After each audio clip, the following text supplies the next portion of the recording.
தேர் என்றாலே வடம்தான் முக்கியம். ஆனால் வடமே இல்லாமல் ஒரு தேரை பக்தர்கள் இழுக்கிறார்கள். இந்த அதிசய தேர் கர்நாடக மாநிலம் மங்களூர் அருகில் உள்ள குகே கிராமத்தில் உள்ள முருகன் கோயிலில் உள்ளது. இங்குள்ள முருகனை குக்கே சுப்பிரமணியா என்பர்.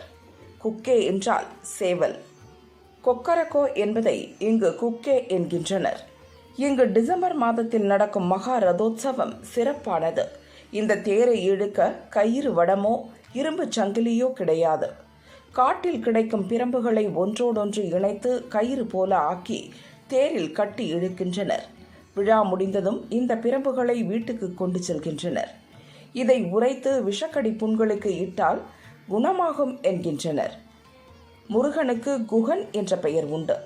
இந்த பெயரின் அடிப்படையில் தான் இவ்வூருக்கு குகே என்ற பெயர் வந்ததாகவும் சொல்வோர் உண்டு.